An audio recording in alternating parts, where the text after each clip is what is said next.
গরুর মাংস তো আমরা অনেকভাবেই রান্না করে থাকি, কিন্তু এত সহজভাবে এভাবে একবার রান্না করে দেখুন, আপনার সময়টাও বেঁচে যাবে, রান্নাটাও সহজ হবে। তো হ্যালো এভরিওয়ান, আসসালামু আলাইকুম, welcome to back my channel. আশা করছি সবাই ভালো আছেন। তো আমি এখানে গরুর মাংস রান্না করার জন্য 2 কেজি গরুর মাংস নিয়েছি।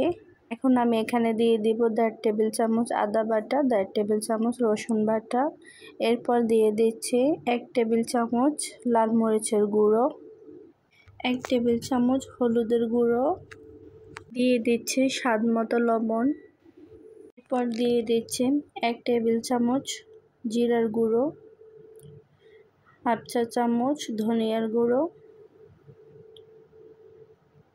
এরপর আমি এখানে কিছু আস্ত মশলা নিয়ে নিচ্ছি। এখন আমি এগুলোকে দিয়ে দিব সবগুলো একসাথে। দিয়ে দিচ্ছি সয়াবিন তেল 1 কাপ পরিমাণ। এখানে যেহেতু আমি 2 কেজি মাংস নিয়েছি, তাই আমি 1 কাপ পরিমাণ তেল দিয়েছি। এখন আমি সবগুলো উপকরণ একসাথে একটু মিশিয়ে নিচ্ছি।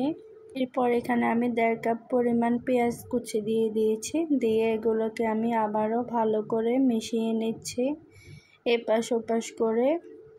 এখন আমি এগুলোকে মিশিয়ে প্রায় 20 মিনিটের জন্য রেস্টে রেখে দিব।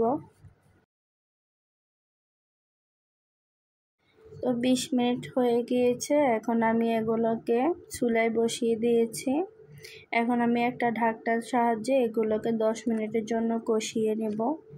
10 মিনিট হয়ে গিয়েছে, আমি ঢাকনাটা সরিয়ে নিচ্ছি।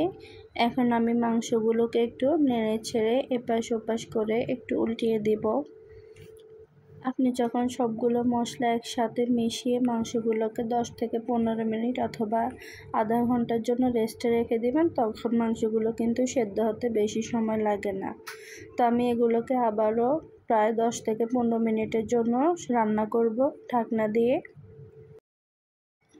10 মিনিট হয়ে গিয়েছে, আমি এখন ঢাকনাটা সরিয়ে নিচ্ছি। আমি কিন্তু এখানে কোনো রকম পানি অ্যাড করিনি। এখানে কিন্তু মাংসগুলো থেকে অনেক পানি বের হয়েছে। আমি এগুলোর মধ্যে মাংসটাকে রান্না করব। আমি চুলার আগুনটা লো হিটে রেখে আস্তে আস্তে করে রান্না করব। মাংসগুলোকে একটু নেড়ে ছেড়ে দিচ্ছি যেন নিচে লেগে না যায়। আমি মাংসগুলোকে আরও 10 মিনিট প্রায় এরকম করে রান্না করে নিয়েছি। এখন পানিটা অনেকটা শুকিয়ে এসেছে, তাই আমি এখানে 1 কাপ পরিমাণ পানি দিয়ে দিচ্ছি।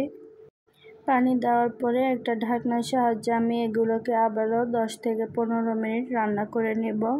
মাংসটা সেদ্ধ হওয়ার জন্য অপেক্ষা করব।